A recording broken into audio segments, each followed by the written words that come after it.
Vous êtes en direct sur l'antenne de Public Sénat. Voici les titres de l'actualité de ce vendredi 16 décembre 2011. Bonsoir à tous. La France à l'heure de la récession. Le gouvernement ne veut pas croire à un troisième plan de rigueur. François Hollande, en revanche, le prédit en fustigeant depuis Rome le triple échec de Nicolas Sarkozy. Le Sénat, 2 mois et demi après l'élection de son nouveau président, Jean-Pierre Bel, changement de ton, de couleur et de gouvernance. Ce sera le dossier de ce journal avec Delphine Girard qui viendra sur ce plateau vous en dire plus. Et puis l'Irak, ce soir, sous bannière irakienne, l'Irak qui tourne la page de près de 9 années de présence américaine sur son sol.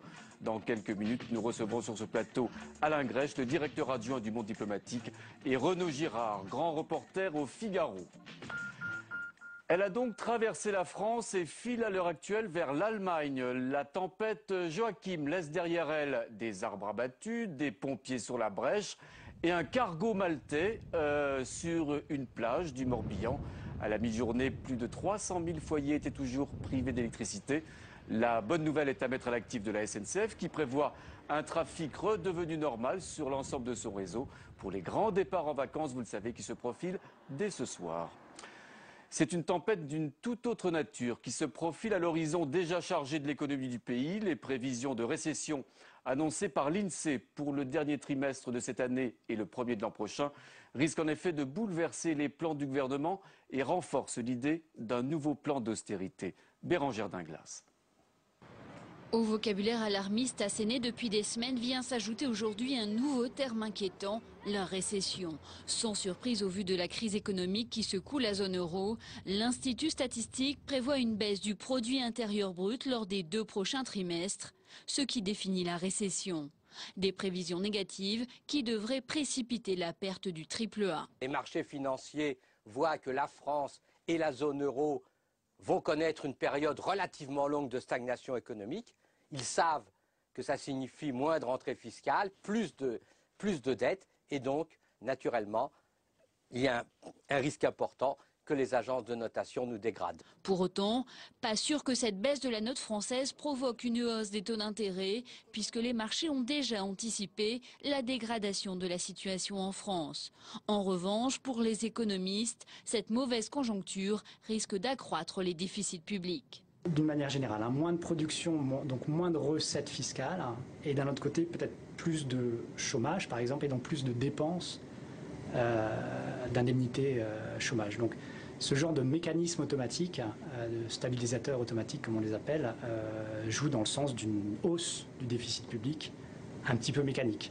Et là, pour respecter les 3% maximum de déficit prévus par les traités européens, tous les spécialistes s'accordent pour dire qu'un troisième plan de rigueur est inéluctable. Seule incertitude, s'il arrivera avant ou après l'élection présidentielle. Un climat économique en effet très incertain, on l'apprend à l'instant. L'agence de notation Fitch abaisse la perspective de la note de la France à négative. Alors face à cette nouvelle donne économique, le gouvernement maintient pourtant ses objectifs. François Baroin l'affirme haut et fort, le pays réduira bien ses déficits publics cette année et il n'y aura pas de nouveau plan d'austérité l'an prochain. Des affirmations totalement balayées aujourd'hui par François Hollande depuis Rome où il rencontrait les représentants de la gauche italienne. Le candidat socialiste a prédit un 3e plan de rigueur, conséquence, je cite, du triple échec de Nicolas Sarkozy. François Hollande depuis le siège du Parti démocrate italien. Je ne sais pas ce qu'il y aura par rapport au triple A, mais pour l'instant, il y a un triple échec. Échec par rapport à l'objectif de croissance, nous sommes en récession. Échec par rapport à l'objectif qui est celui de réduire le chômage, il est en forte progression. Échec par rapport à la réduction des déficits, puisqu'il y aura un nouveau plan de rigueur. Donc c'est le triple échec de Nicolas Sarkozy.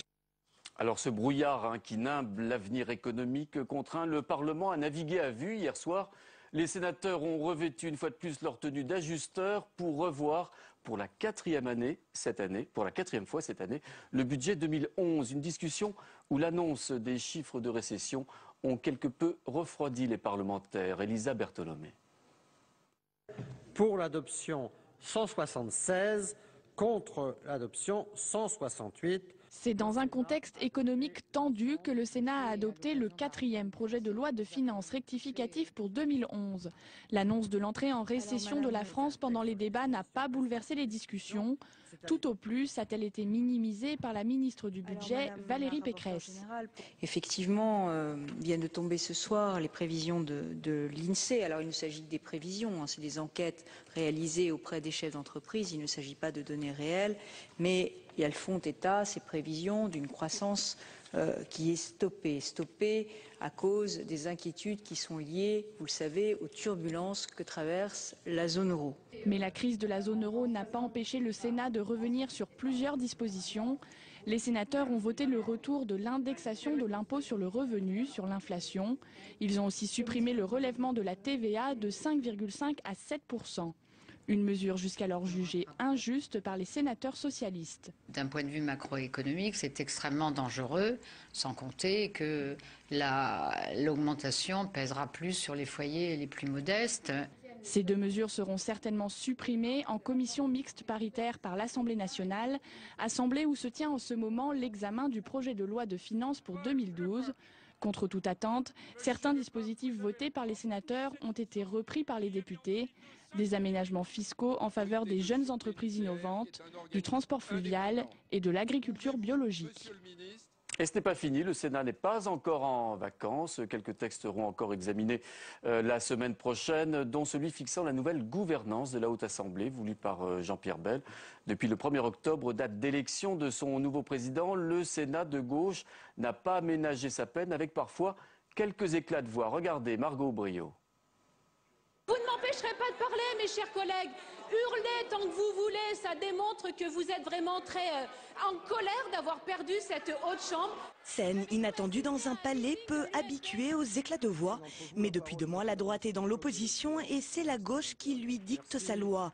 De la suppression du conseiller territorial à la fin du travail dominical, elle n'hésite plus à détricoter les mesures du gouvernement. Le Sénat a montré non seulement qu'il existait, ce qui n'est pas le but en soi, le Sénat a montré qu'il réfléchissait et qu'il était en cohérence avec les propositions que nous allons faire dans le cadre de la campagne électorale. 2012 fait son entrée dans l'hémicycle, l'occasion pour la nouvelle majorité de tester son projet présidentiel aux grandes dames de la droite. Nous observons chez nos collègues du Parti socialiste que, d'une certaine manière, ils s'y croient déjà. Et tant pis si l'Assemblée nationale a le dernier mot, tout est affaire de symboles. Symboles comme le droit de vote des étrangers aux élections locales, un texte porté par le tout nouveau groupe des Verts au Sénat. Fait rarissime, c'est le Premier ministre lui-même qui vient en débattre dans l'hémicycle. Avec cette proposition, la gauche s'engage dans une voie dangereuse avec légèreté. Il était un devoir moral pour nous, par rapport à cet engagement moral, que d'inscrire ce texte. Nous le faisons en vertu des principes, des valeurs qui sont les nôtres. Le texte a été adopté à 7 voix près, mais la gauche ne gagne pas à tous les coups. Récemment, le président du Sénat, Jean-Pierre Bel, a dû annoncer le report des états généraux des collectivités, la droite ayant refusé d'y participer. Avec nous, Delphine Girard, qui a suivi bien sûr ces 2 mois et demi de discussion et de transformation de ce Sénat. Il est peut-être un peu tôt pour tirer un bilan, mais finalement, que peut-on dire de ces 2 mois et demi de ce nouveau Sénat de gauche, Delphine? Pierre-Henri, je vais commencer par rappeler une évidence. La droite, ce n'est pas la gauche. Alors un Sénat de droite, ça ne ressemble pas à un Sénat de gauche. En tant qu'observateur de cette institution, on peut dire que le Sénat connaît un réel changement. Il faut dire que le Sénat d'habitude était plutôt calme, qu'il ne connaissait pas l'effervescence de l'Assemblée nationale. Et là, on vient de le voir avec le reportage de Margot Aubrio, les débats dans l'hémicycle sont de plus en plus vifs. Alors avant, il n'y avait pas vraiment de suspense. Maintenant, chaque jour, on s'attend à des coups de théâtre, soit en commission avec le rejet de texte, soit les échecs de commission mixte paritaire. Vous savez, ce sont ces réunions entre députés et sénateurs pour trouver un compromis. Bref, c'est une révolution de palais. Et d'ailleurs, le palais du Luxembourg n'a jamais été autant sous le feu des projecteurs, car les journalistes sont de plus en plus nombreux. Ils sont attirés par tant d'ébullition. Alors, à quoi cela tient-il? Eh bien, c'est bien entendu la nouvelle répartition des sénateurs de gauche. Ils sont plus nombreux, c'est donc plus facile pour eux pour imposer leur vue, mais aussi au contenu des textes qui sont abordés. On l'a vu par exemple avec des thèmes plus polémiques comme le droit de vote des étrangers, mais aussi, je dirais, cela tient à la sociologie des 90 nouveaux sénateurs, plus jeunes, moins dans une logique partisane. Ils font souffler sur le Sénat un vent de nouveautés. Alors on a vu également quelques attaques, celle en particulier de Gérard Larcher, l'ancien président du Sénat. C'était dans les colonnes du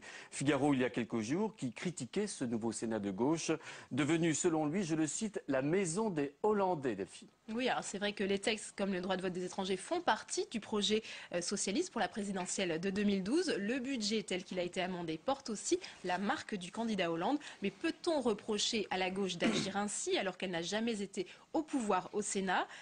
Comme le disait Jean-Pierre Bel en répondant à Gérard Larcher, la droite doit aussi, pour la première fois dans cette Assemblée, faire l'expérience de l'opposition. Et d'ailleurs, à ce propos, je vous rappellerai ce que nous avait dit Philippe Marini, c'est le président de la Commission des Finances, président UMP de la Commission des Finances du Sénat. L'opposition, ça a du charme, nous avait-il expliqué. Et c'est vrai que ce qu'on peut dire, c'est que la droite est aussi décomplexée. Elle n'hésite pas à monter au créneau et aussi à s'enflammer lors des débats. Et finalement, cette droite décomplexée participe aussi de ce nouveau visage du Sénat. Un nouveau souffle incontestablement. Merci beaucoup Delphine. Et puis regardez, c'est la toute dernière livraison des très célèbres éditions du Trombinoscope. Entièrement dédié à ce nouveau Sénat dont on vient de parler. Alors c'est formidable, on y voit, on y trouve de tout, hein. Bien entendu les nouveaux élus, leur profil, leur parcours, parfois même leur hobby, tout également sur les membres des cabinets, le nouveau cabinet de Jean-Pierre Bel, le président du Sénat, qui préface d'ailleurs cet outil indispensable aux professionnels des institutions publiques et parlementaires. Il peut également être en très bonne place dans chaque bibliothèque des très nombreux curieux et amateurs de politique. Le Trombinoscope donc, spécial Sénat. Ce sont eux qui contrôlent vos bagages dans les aéroports. Une partie d'entre eux est en grève pour des revendications salariales. Pas de conséquences sensibles dans les plateformes parisiennes. En revanche, l'aéroport de Lyon-Saint-Exupéry a dû annuler l'ensemble des vols prévus. Bonsoir Stéphane Rosès, président de CAP. On va revenir bien sûr à la politique, une actualité sénatoriale extrêmement riche, on l'a vu au cours de ces dernières semaines, une actualité présidentielle qui ne l'est pas moins, avec deux nouveaux candidats qui chassent sur les mêmes terres, celle du centre, François Bayrou et Dominique de Villepin, qui se sont déclarés candidats. Et puis visiblement ça bouge dans les sondages. Le tout dernier d'entre eux donne au patron du MoDem, François Bayrou, 11% d'intention de vote et 3%, ce qui n'est pas nul, pour Dominique de Villepin. Alors, qu'ont-ils vraiment en commun ces deux hommes qui chassent, je le disais, sur les mêmes terres centristes? Eh bien, d'abord, des éléments de personnalité tout à fait communes. L'un et l'autre sont des passionnés d'histoire. Et donc, pour eux, la référence, c'est la référence gaullienne, qui convient à une présidentielle, celle du rapport direct entre le candidat et le pays. Et dans les périodes de tempête, d'inquiétude, un rapport qui peut être volontiers un rapport solitaire. La constance, le caractère devant prévaloir sur le reste. Alors, ce sens de l'histoire, n'est-ce pas, ils le portent au travers de leur façon d'être. Ils semblent porter la fonction et le poids de l'histoire au-dessus de leur personne. Évidemment, c'est en contraste avec ce que les Français ont reproché à Nicolas Sarkozy, de désacraliser la fonction, de ramener le politique à sa seule personne. Et du coup, le deuxième point en commun qu'ils ont dans leur posture, c'est évidemment un antagonisme dans les façons d'être et de faire avec Nicolas Sarkozy, et la constante de l'un et de l'autre aura été, de façon explicite ou implicite, une sorte d'anti-sarkozysme. Alors qu'est-ce qui va différencier finalement, j'allais dire, le placide béarnais, François Bayrou, du flamboyant Dominique de Villepin, encore un peu auréolé de ce fameux discours de l'ONU contre la guerre d'Irak? Oui, autant les points en commun sont des points de personnalité, de psychologie, de rapport à la France et à la présidentielle, autant ils se distinguent par le fait qu'il y a d'un côté, vous avez raison de parler du Béarnais, le côté un peu paysan de François Bayrou, il y a une constance chez François Bayrou. C'est-à-dire que depuis la dernière présidentielle, il a des thématiques qui parlent aux Français, la dette par exemple en termes de rigueur économique, et puis par la façon d'être évidemment une opposition à Nicolas Sarkozy. Et donc pour lui la présidentielle va être une sorte de long déploiement dont il devra prendre garde qu'elle n'apparaisse pas comme la répétition de 2007. Pour Dominique de Villepin, il y a beaucoup d'inconnus. C'est pas le paysan béarnais, c'est plutôt le hussard qui charge. Par moments il y a des mouvements tournoyants et on ne sait plus très bien quelle est la direction qu'il va porter. prendre. Par exemple, sa candidature a surpris. Le sujet, c'est va-t-il aller jusqu'au bout? S'il n'a pas ces 500 signatures, que fera-t-il? Est-ce qu'il va vouloir peser sur le cours des choses, par exemple, en se rangeant contre contrepartie à Nicolas Sarkozy? Il a dit pas de ralliement, Dominique de Villepin. Pas de ralliement, a-t-il dit, mais ensuite les configurations peuvent changer. Justement, il a changé par le passé en la matière. Ou bien va-t-il coller justement à celui dont ils sont le plus proches, François Bayrou? Donc vous voyez, sur les personnes, ils ont des points en commun. En dynamique, c'est très différent. Il y a le constant Bayrou qui va devoir se renouveler et il y a le dynamique Dominique de Villepin qui va devoir s'ancrer et creuser un sillon, soit dans la présidentielle, soit en se ralliant. Dites-moi Stéphane, vous y croyez cette année à 3 mois des élections, 4 mois, une trêve des confiseurs entre Noël et Nouvel An pour les politiques? Non, ça va être compliqué. Il ne pourra pas y avoir trêve de confiseurs parce que malheureusement, la conjoncture économique, financière, politique ne connaît pas véritablement de trêve et comme malheureusement ce sont de plus en plus les marchés financiers qui donnent le là aux politiques, nous serons dépendants également de cette conjoncture. Avec en particulier, on le voit, la situation économique qui continue de se dégrader avec l'abaissement de la note de la France, en tout cas la négative par l'agence de notation Fitch qu'on a indiqué à l'instant. Qui vient d'arriver. Et il n'y a que la France de dégradée? Ça passe de stable à négatif. D'accord. Et d'autres pays sont dégradés également? Pas encore. Mais enfin, les dépêches continuent à arriver. Merci beaucoup Stéphane Rosès. Regain de tension entre la France et la Turquie en cause un texte qui sera discuté la semaine prochaine à l'Assemblée nationale et qui prévoit de réprimer la négation du génocide arménien. Inacceptable pour le Premier ministre turc, Recep Erdogan, qui menace le président français de conséquences graves et irréparables. Des propos qui ont fait réagir Bruno Le Roux, le porte-parole de François Hollande. Écoutez. Il y a besoin, pour affronter ce XXIe siècle, de solder cette question du génocide arménien. Et aujourd'hui, je demande aux Arméniens et aux Turcs de le faire. Et il ne peut se faire que par la reconnaissance, cela a été fait par la France, du génocide arménien, et en même temps empêcher qu'il y ait toute négation de ce génocide. Et donc je crois que ce que nous faisons, c'est un acte de réconciliation et pas un acte de division. Voilà Bruno Le Roux qui était l'invité de Parlement Hebdo. Vous pourrez revoir ce magazine des chaînes parlementaires demain samedi à partir de 14 h. Tout autre chose à l'étranger, l'Irak a tourné aujourd'hui la page de près de 9 années de présence américaine sur son sol. L'Irak a récupéré la dernière des 505 bases militaires américaines. Mounir Soussi. Le drapeau des forces américaines ne flottera plus en Irak. Les GI rendent aux autorités locales la base de Nasiriyah dans le sud du pays, la dernière sous leur commandement. Ces militaires passeront les fêtes en famille. Les 4000 combattants encore présents doivent avoir évacué le territoire avant la fin de l'année. Il ne restera alors plus que 157 soldats pour assurer la protection de l'ambassade et la formation des forces de sécurité. Une passation de pouvoir qui marque la fin de la présence de l'armée américaine sur le territoire et une souveraineté retrouvée pour les Irakiens. Si les Américains s'en vont, nous serons enfin indépendants et les gens regarderont notre pays comme tel. Tant que les Américains seront présents, personne ne nous regardera comme un pays indépendant. Un départ salué par la rue irakienne, mais aussi source d'inquiétude. C'est grâce aux Américains qu'on s'est débarrassé de Saddam, mais je ne trouve pas que ce soit le bon moment pour qu'ils s'en aillent. Pourquoi? Parce que les pouvoirs politiques irakiens se battent entre eux, alors que le pays a besoin de stabilité.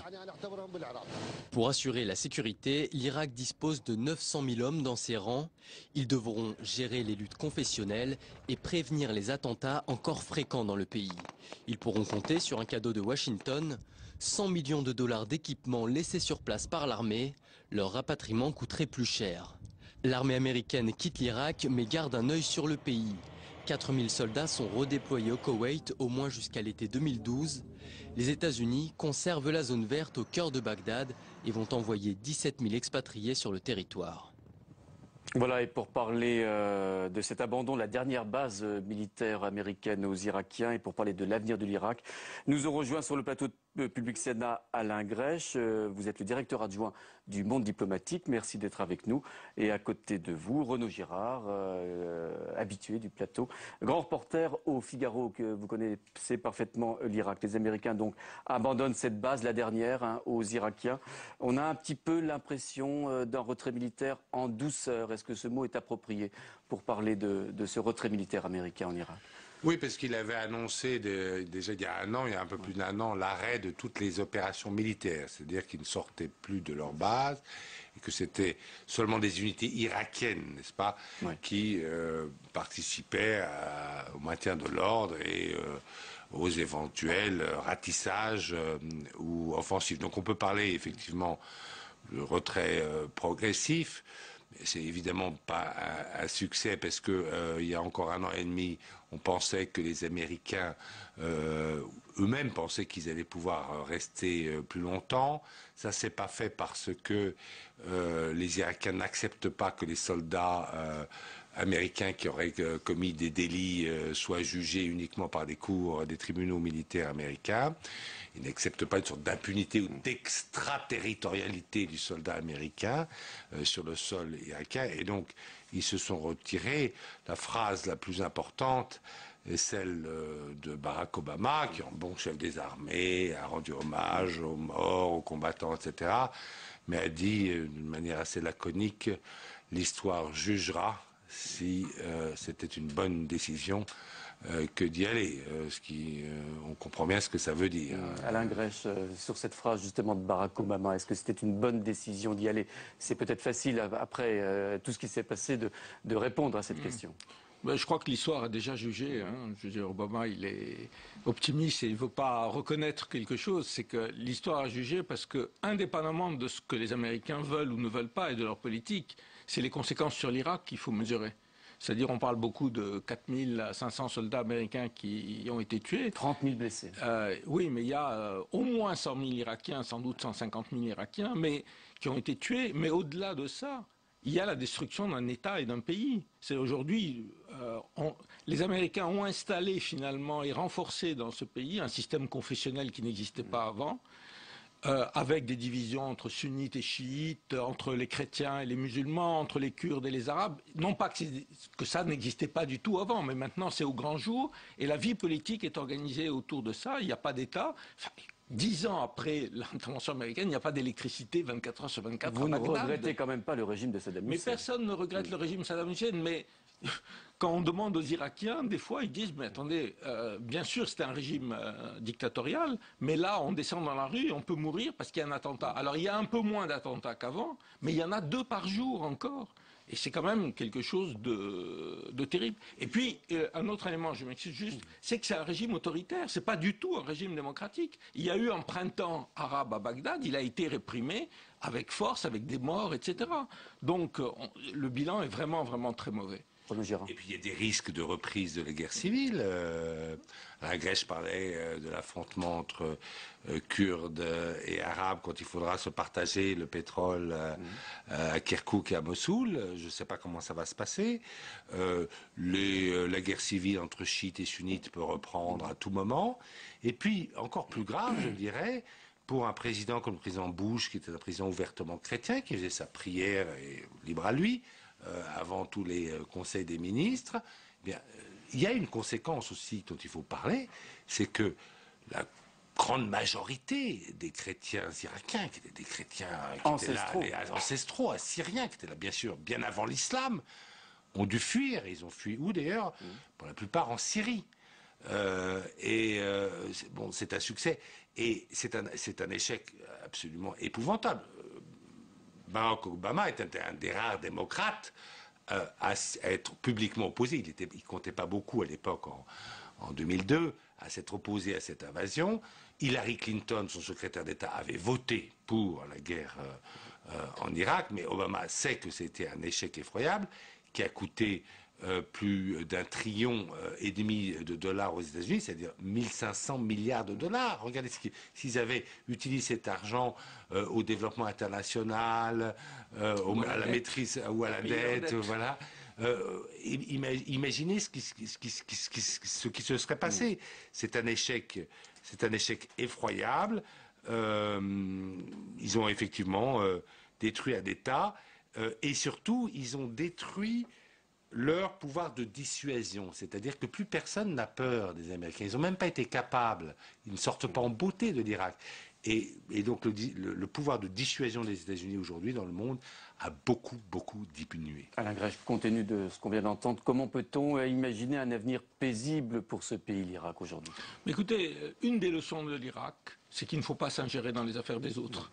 Je veux dire, même quand on le fait au nom de très bonnes intentions, en général, le résultat, c'est très rare que des interventions étrangères débouchent sur des résultats positifs pour le pays. On peut regretter ce qui se passe des fois dans les pays, penser que ce n'est pas bien, etc. Mais on se rend compte que des interventions étrangères sont... C'est quand même paradoxal. En Irak, il y avait une population qui était, comme vous l'avez dit, opprimée par une dictature extrêmement brutale, sans doute la plus brutale de la région. Donc, je dirais, en débarrassant le pays de cette dictature, on pourrait se dire, mais les Américains avaient tous les atouts en main pour être bien accueillis, pour reconstruire, etc. Et 10 ans après, on se rend compte que non, c'est pas ça. Parce que, je veux dire, la période de la colonisation, c'est fini. Et on est en train de voir exactement la même chose en Afghanistan. On dit qu'on va rester jusqu'en 2014, je ne sais pas si on restera un peu après ça, mais c'est évident que l'intervention en Afghanistan a échoué. Donc il ne fallait pas également aller en Libye, intervenir? Écoutez, la Libye est un cas, je dirais chaque cas est particulier. Je dirais en principe, je pense que les interventions militaires ont des conséquences négatives. En Libye, on va juger. Parce qu'aujourd'hui, les caméras ne sont plus braquées sur la Libye, mais il y a des combats entre les milices tous les jours, il y a des affrontements importants sur le terrain, on n'a pas reconstruit la Libye. Je ne sais pas quel bilan on en fera dans quelques années. C'était différent dans la mesure où, contrairement à l'Irak en 2003, là, ça s'est appuyé sur une vraie insurrection qui a eu lieu à Benghazi, qui a mobilisé des gens, etc. Mais même dans ces conditions, encore une fois, favorables, les gens n'aiment pas être dirigés par des puissances étrangères. Encore une fois, on l'a appris dans l'histoire coloniale récente. Quel est aujourd'hui l'état d'esprit de la population irakienne, René Girard? Je crois que malheureusement c'est très simple parce que c'est vrai que les Irakiens, la dictature était majoritairement très détestée, tout à fait. C'est-à-dire qu'en fait, en Irak, il ne fallait pas s'aviser de faire de la politique. Mais si vous ne faisiez pas de politique, vous pouviez avoir une vie normale. Moi, j'étais à Bagdad avant l'intervention américaine. Je me promenais à 2 h du matin. Je faisais mon footing à 2 h du matin. Bien. Il y a pire que la dictature. Il y a l'anarchie. Et les Irakiens ont connu l'anarchie. Il y a pire que l'anarchie. Il y a la guerre civile. Et les Irakiens ont connu la guerre civile. On l'a rappelé, 150 000 morts dans cette guerre civile sunnite-chiite qui n'aurait jamais eu lieu sinon. Puisqu'on se souvient que lorsqu'il y a eu la guerre Irak-Iran, l'Irak ne s'est pas divisé. Les chiites, qui sont des arabes, comme évidemment les sunnites irakiens, sont restés entre arabes contre les Perses, contre l'Iran, dans cette guerre. Donc il n'y avait même pas eu de guerre civile. Là, il y a eu une guerre civile. Donc pour une population, pour un ménage normal, c'est vrai que ça ne lui apporte rien, le droit de vote. Si il n'est pas tranquille quand ses enfants vont à l'école, et si ses enfants risquent à tout moment d'être kidnappés, ou si ses enfants, si toute la famille risque d'être massacrée, comme ça a été le cas, ou comme c'est toujours le cas pour les chrétiens, parce que, comme l'a dit Alain Grèche, il n'y a pas d'État, et donc il n'y a pas de sécurité, il n'y a personne pour défendre la communauté chrétienne aujourd'hui en Irak. Conclure. Juste un mot pour conclure. Du point de vue américain, même laissons tout ce que nous avons dit, les Américains sont intervenus dans ce pays, ils en sortent. Il n'y avait pas Al-Qaïda avant leur arrivée. Il y a Al-Qaïda qui est relativement bien implanté. Et on a un régime qui est au moins aussi proche de Téhéran que de Washington. C'est quand même, de leur point de vue, un bilan géopolitique quand même assez désastreux. Merci en tout cas, messieurs, de vos éclairages sur ce triste dossier irakien. C'est la fin de cette édition. Je vous souhaite un excellent week-end, d'excellentes fêtes de Noël. Un petit clin d'œil et un merci à Guillaume et Sébastien qui ont beaucoup travaillé sur cette édition et qui nous quittent pour d'autres aventures. Très bon week-end encore, merci. À bientôt.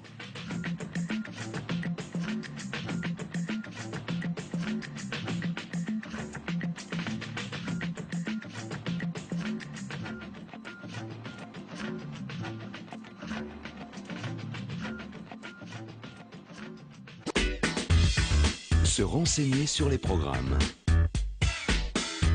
Voir ou revoir les émissions. suivre le fil d'information politique et parlementaire. Pour vivre la politique en temps réel, connectez-vous et réagissez sur publicsénat.fr.